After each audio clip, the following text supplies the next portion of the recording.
వీళ్ళందరికీ కూడా దశాబ్దాలుగా ప్రోటోకాల్ కూడా వీళ్ళెవరూ కూడా పట్టించుకునే పరిస్థితులు లేరు. టీటీడీ చైర్మన్ దగ్గర నుంచి పోలీసు వ్యవస్థ దాకా కూడా ఎవరు కూడా తిరుమలలో ఇన్ని లక్షల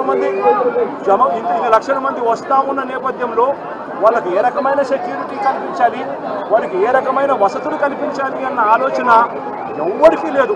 కనీసం ఆ కౌంటర్లలో నిలబడి ఉన్న ప్రజలకు ఆ పార్కుల్లో ఇక్కడ ఉన్న వాళ్ళ పేషెంట్లను అడిగితే అన్న 9 గంటలకు వచ్చినాము, నా పార్కులో అన్నే ఉన్నాము, పార్కులో పెట్టారు, కనీసం నీళ్లు కూడా ఇవ్వలేదన్న అని చెప్తున్నారు. అంటే క్యూలలో నిలబెట్టడం కానీ, సఫిషియెంట్ పోలీస్ ఫోర్స్ పెట్టడం కానీ, రోప్ పార్టీస్ ఆర్గనైజ్ చేయడం కానీ, క్యూలలో ఉన్న వాళ్లకు నీళ్లు ఇవ్వడము, మజ్జిగ ఇవ్వడము, కనీసం వాళ్ళ ఫుడ్ ప్యాకెట్ ఇవ్వడము, ఇటువంటి ఏమీ కూడా జరగల. కనీసం వీళ్ళు మనుషులుగా ఉన్నారు అని పట్టించుకునే పరిస్థితి కూడా ఎక్కడా లేదు. గాలికి వదిలేశారు నిర్లక్ష్యంగా. ఇదే 5 సంవత్సరాల కిందట మా ప్రభుత్వంలో 5 సంవత్సరాలు చూస్తే ఇటువంటి కార్యక్రమాలను ఎంత గొప్పగా చేశాము అని చెప్పి ఈ రోజు కూడా ప్రజలు చెప్పుకునేంత గొప్పగా ఈ వ్యవస్థ నడిచింది. అలాంటిది ఈరోజు చూస్తే కనీసం నీళ్ళు ఇచ్చేవాళ్ళు లేరు, క్యూలలో నిలబెట్టేవాళ్ళు లేరు, పోలీసులు కనీసం రోప్ పార్టీలు అక్కడ ఉండి జాగ్రత్తగా క్యూలలో పర్యవేక్షించే వాళ్ళు లేరు, కనీసం క్యూలలో ఉన్న వాళ్ళకు తిండి నీళ్లు ఇచ్చే పరిస్థితి కూడా లేని పరిస్థితిలో ఈ వ్యవస్థ నడుస్తూ ఉంది. ఇంత దారుణంగా నిజంగా వ్యవస్థ ఉంది. ఇదే పెద్ద మంచి చంద్రబాబు నాయుడు గారిని నేను గట్టిగా డిమాండ్ చేస్తా ఉన్నా. ఇది ప్రభుత్వం చేసిన తప్పు. ప్రభుత్వం తప్పిదం వల్ల ఈ ఇన్సిడెంట్ జరిగింది. ప్రభుత్వం పూర్తిగా బాధ్యత తీసుకోవాలి. చనిపోయిన వాళ్ళకు కనీసం ప్రతి ఒక్కరికి కూడా గవర్నమెంటే బాధ్యత తీసుకొని ప్రతి ఒక్కరికి కూడా కనీసం అంటే ప్రతి ఒక్కరికి 50 లక్షల రూపాయలు కనీసం ఎక్స్గ్రేషియా ఇవ్వాల్సిన అవసరం ఉంది. అదేవిధంగా ఇక్కడ పేషెంట్లుగా ఉన్న వాళ్ళందరికీ కూడా ప్రభుత్వం తప్పడం వల్ల వీళ్ళంతా కూడా పేషెంట్లు అయ్యారు కాబట్టి వాళ్ళందరికీ కూడా ప్రభుత్వం తప్పిదంగా ఒప్పుకుంటూ వాళ్ళందరికీ కూడా ఉచితంగా వైద్యం ఇప్పించడమే కాకుండా ఇంటికి పంపించేటప్పుడు వాళ్ళందరికీ కనీసం 5 లక్షల రూపాయలు డబ్బులు ఇచ్చి ప్రతి ఒక్కరిని కూడా పంపించాల్సిన బాధ్యత కూడా ప్రభుత్వం మీద ప్రభుత్వానికి డిమాండ్ చేస్తూ ఉన్నాం. అదేవిధంగా బాధ్యత తీసుకోవాల్సిన ప్రభుత్వం బాధ్యత తీసుకోవాలని కూడా గట్టిగా డిమాండ్ చేస్తూ ఉన్నాం. దీంట్లో బాధ్యులు చంద్రబాబు నాయుడు గారు, టీటీడీ చైర్మన్ గారు, టీటీడీ ఈఓ,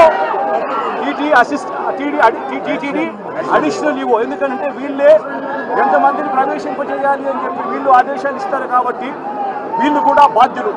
అదేవిధంగా ఎస్పీ, కలెక్టరు వీళ్ళు కూడా ఈక్వలీ రెస్పాన్సిబుల్ పీపుల్. మొత్తం పోలీస్ డిపార్ట్మెంట్ను లేకుండా చేసి పోలీస్ డిపార్ట్మెంట్ పలసగా అక్కడ పెట్టి ఈ చావులకు కారణమైన వీళ్ళందరి మీద కూడా యాక్షన్ తీసుకోవాల్సిన అవసరం ఉంది.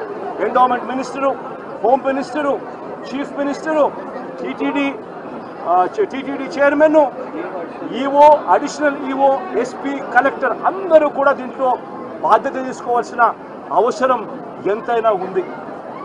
వీళ్ళు పెట్టిన ఎఫ్ఐఆర్లలో వీళ్ళు పెట్టిన ఎంత అన్యాయంగా వీళ్ళు కేసులు పెడతా ఉన్నారనంటే వీళ్ళు పెట్టిన ఎఫ్ఐఆర్లు చూస్తే ఇదే ఘటనకు సంబంధించి వీళ్ళు బుక్ చేసిన సెక్షన్స్ 194 బిఎన్ఎస్ సెక్షన్ కింద వీళ్ళు పెడతారు. అంటే దమ్మి జరిగి ఇద్దరు కొట్టుకుంటే పెట్టే సెక్షన్లు, అక్కడ దమ్మి జరిగి ఇద్దరు కొట్టుకుంటే జరిగిన ఇన్సిడెంట్ ఇది. ప్రభుత్వం నిర్లక్ష్యం వల్ల జరిగిన ఇన్సిడెంట్.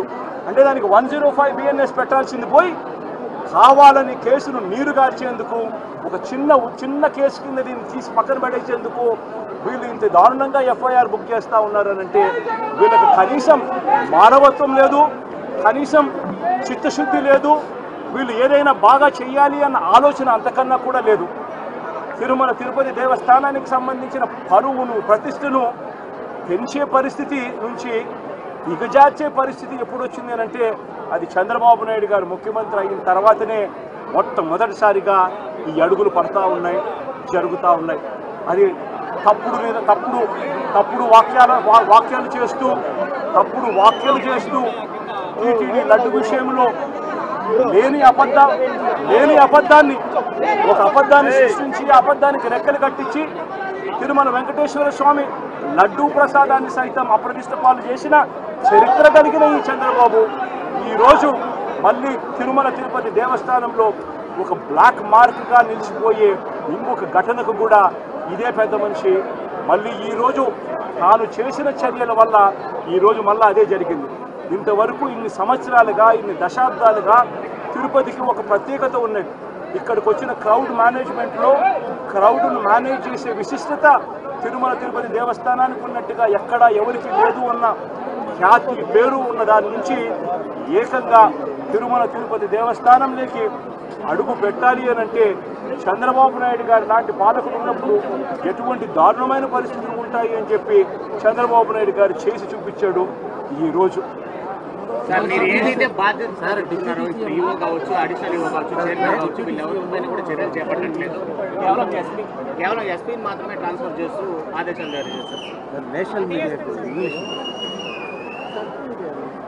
నాలుగు మాటలు ఇంగ్లీష్లో కూడా చెప్తాను, ఎందుకంటే కొత్త గొప్ప నేషనల్ మీడియా కూడా కొత్త గొప్ప ఉంది కాబట్టి నేషనల్ మీడియా కూడా ఉంది కాబట్టి కొత్త గొప్ప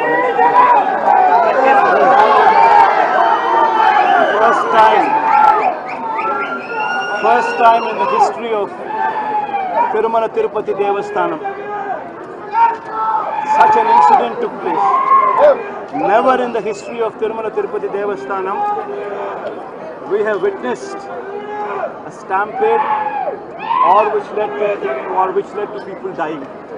This is the first time a black mark in the history of Tirumala Tirupati Devasthanam such an incident took place.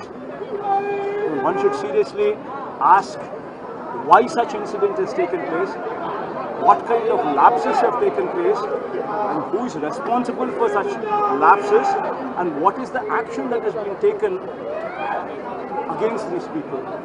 If one were to see these kind of issues, one would clearly notice what exactly happened.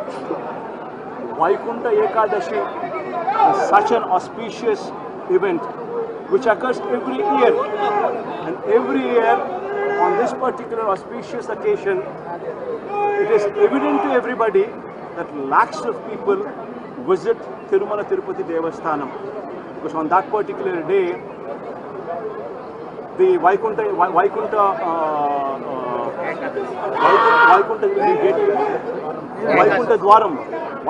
Dwaram darshanam is given, which is considered to be a very, very sacred thing.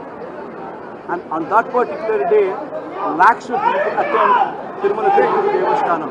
And while this is evident to everybody, what exactly happened here?